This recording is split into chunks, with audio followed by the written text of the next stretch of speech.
ఎన్నో రాధా టీఎంటీల తర్వాత అభిజయ్ దేవరకొండ గారి సినిమా కింగ్డమ్ అయితే ఈరోజు రిలీజ్ అయితే అయిపోయింది.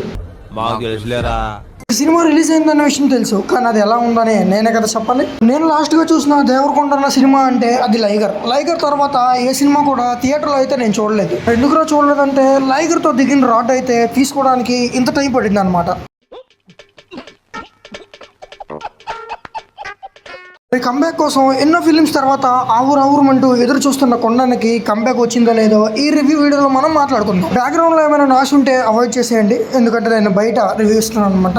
రివ్యూ వీడియోలోకి వెళ్లే ముందు మీ అందరికీ ఏం చేయాలో చెప్పాల్సిన అవసరం లేదు, అయినా కూడా నేను చెప్తాను. అదే మరి ఛానల్ అయితే సబ్స్క్రైబ్ చేసేయాలి, వీడియోని లైక్ చేసేయాలి, మీ ఫ్రెండ్స్ అండ్ ఫ్యామిలీకి షేర్ చేసేయాలి.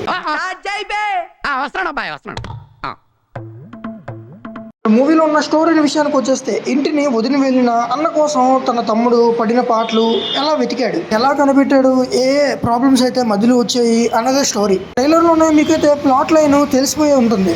మూవీలో అయితే ఇంకొక ప్లాట్ కూడా ఉందన్నమాట, అదైతే చెప్తే స్పాయిలర్ అవుద్ది. ఈవెన్ ఆ ప్లాట్ గురించి కూడా ట్రైలర్ లో అయితే హింట్ ఇచ్చారు. మూవీలో ఉన్న ప్లస్ పాయింట్స్ విషయంగానే మనం మాట్లాడుకుంటే, మూవీలో ఉన్న ప్లాట్ గానీ స్టోరీ లైన్ గానీ స్టెప్ అయితే బిల్డ్ చేసేది కాదు, సింగిల్ లైన్ స్టోరీ. అలా స్టెప్ టు స్టెప్ గానీ బిల్డ్ చేసి ఉంటే మూవీ అయితే చాలా మందికి బోర్ కొట్టడం కానీ కంప్లీట్ నాన్ సింక్ లో వెళ్ళడం కానీ జరుగుండేది. ప్రతి మూవీలో లాగా step to step brick to brick build చేసే గౌతమ్ ఈ మూవీలో అయితే స్టోరీ అండ్ కాన్సెప్ట్ లోకి డైరెక్ట్ గానే వెళ్ళిపోయాడు. మూవీ అయితే మోస్ట్లీ ఎమోషనల్ బాండింగ్ మీద డిపెండ్ అయితే ఉంది. అన్నకి తమ్ముడికి మధ్యలో అంత పెద్ద కనెక్షన్ అంటే ప్రేమ ఉన్నట్టయితే కనిపిస్తుంది, కానీ అంత పెద్ద కనెక్షన్ కానీ ఆ ఎమోషనల్ బ్రిడ్జ్ అయితే పెద్దగా మనకి చూపించలేదు. మూవీ డ్యూరేషన్ అయితే 2 hours 30 minutes పైనే ఉందన్నమాట. ఫస్ట్ ఆఫ్ అయితే 1 hour 30 minutes పైకే ఉంచాడు, బట్ ప్రతిదీ రష్ చేసిన ఫీల్ అయితే వస్తుంది అనమాట.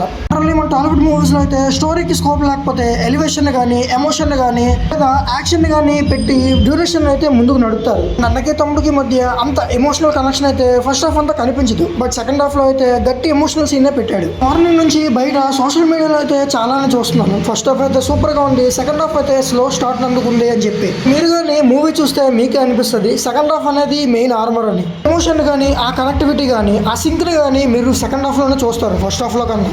బీజిఎం కానీ సాంగ్స్ విషయం కానీ మాట్లాడుకుంటే ఒక సాంగ్ అయితే కట్ చేస్తారనమాట. అండ్ బీజిఎం విషయం మాట్లాడుకుంటే బీజిఎం అయితే బాగా కొట్టినట్టే మీ అందరికీ తెలిసే ఉంటుంది, వాటికి సాంగ్స్ రిలీజ్ అయ్యాయి కాబట్టి. పాయింట్ ఏంటంటే ఆ బీజిఎం ని ఎక్కువ దగ్గరలో అయితే యూజ్ చేయలేదన్నమాట. మీకైతే నేను ఇచ్చే మంచి సజెషన్ ఏంటంటే, మీరు గట్టి సౌండ్ ఉన్న థియేటర్ అయితే సెలెక్ట్ చేసుకోండి, సింగిల్ స్క్రీన్ అయినా మల్టీప్లెక్స్ అయినా. అంటే సౌండ్ ఉన్న థియేటర్లో సెలెక్ట్ చేసుకుంటే ఆ సీన్స్ కానీ ఆ ఎమోషన్స్ కానీ మీరు గట్టిగా ఫీల్ అయ్యే ఛాన్స్ అయితే ఉంటుంది. నేనైతే వెళ్ళిన స్క్రీన్ సింగిల్ స్క్రీన్, మెయింటెనెన్స్ కూడా పెద్దగా బాగాలేదు, నాకు అంత పెద్ద ఎక్స్పీరియన్స్ అయితే కలగలేదు అనమాట. మూవీ అయితే ఓవరాల్ గా బాగానే అనిపించింది. ప్రీవియస్ మూవీస్ తో కంపేర్ చేసుకుంటే, మన టాలీవుడ్ స్టాండర్డ్స్ కూడా కంపేర్ చేసుకుంటే టాలీవుడ్ స్టాండర్డ్స్ లో ఇది ఒక మంచి మూవీ. మూవీలో మైనస్ పాయింట్స్ కూడా చాలానే ఉన్నాయన్నమాట. మైనస్ పాయింట్ లో మెయిన్ పాయింట్ ఏంటంటే, ఈ పాయింట్ అయితే మీకు చాలా సార్లు చెప్పాను, అండ్ ఈ మూవీలో కూడా సేమ్ పాయింట్ అనమాట.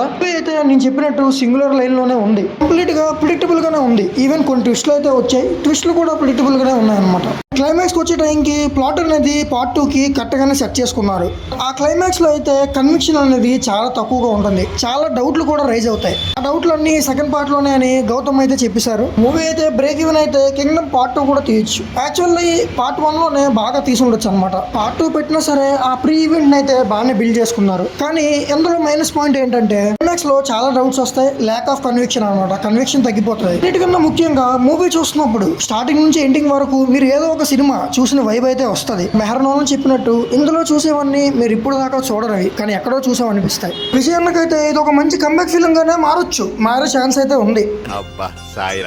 ఈ రోజు రివ్యూ అయితే ఇంతే. మరి నెక్స్ట్ మూవీ రివ్యూలో మళ్ళీ కలుద్దాం. ఛానల్ ఏం చేయాలో మీకు తెలుసు, లైక్ కొట్టాలని తెలుసు, సబ్స్క్రైబ్ చేయాలని తెలుసు, మీ ఫ్రెండ్స్ అండ్ ఫ్యామిలీకి షేర్ చేయాలని కూడా తెలుసు, చేసేయండి.